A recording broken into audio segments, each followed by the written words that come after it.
ब्रेकनंतर आपल्या सर्वांचं पुन्हा एकदा स्वागत।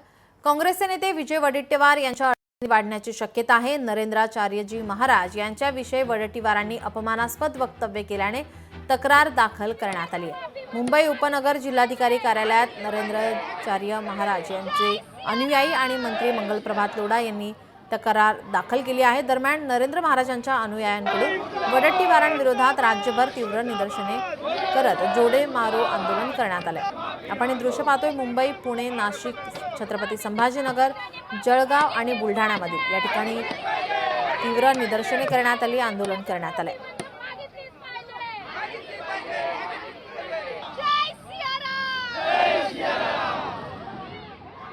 हिंदू धर्माचे जगद्गुरू श्री स्वामी नरेंद्राचार्यजी महाराज यांच्याबद्दल जे यांनी वक्तव्य केलेलं आहे ते एकेरी केलेलं आहे आणि हा फक्त श्रींचा अपमान नाही, तर हा पूर्ण साधू संतांचा आणि हिंदू धर्मांचा अपमान आहे।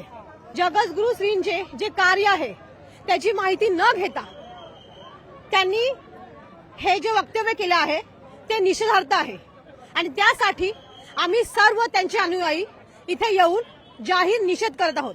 ही चूक आहे आणि त्यांनी ह्याची माफी मागितलीच पाहिजे। आज हिंदू धर्मासाठी लढणार आहेत, हिंदू धर्मासाठी लढणारे, संस्कृती जपणारे, आज एवढ्या युवांना पुढे आणणारे, एवढे कार्यकर्त्यांनी त्यांची चुकी काय आहे? त्यांनी चुकी काय केली? त्यांनी हे बोलला शब्द अपशगुन वापरलाय, चुकीचा आहे।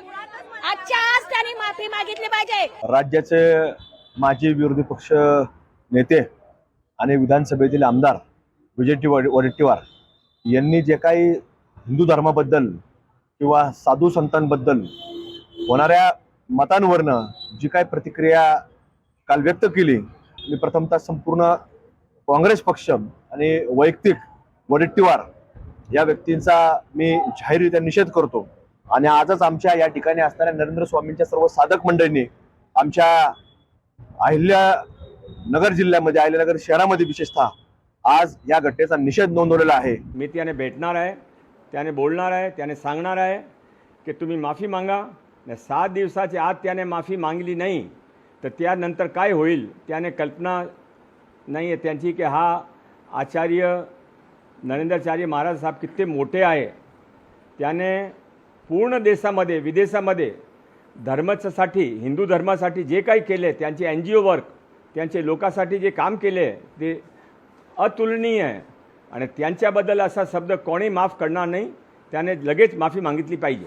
येत्या अधिवेशनामध्ये याची पडसाद उमटताना पाहायला मिळते। ते पूर्वी ते माफी मागतील, नाहीतर काय करायचं ते मी बघू। लोकशाही मराठी ऐका, पहा, जागरूक रहा।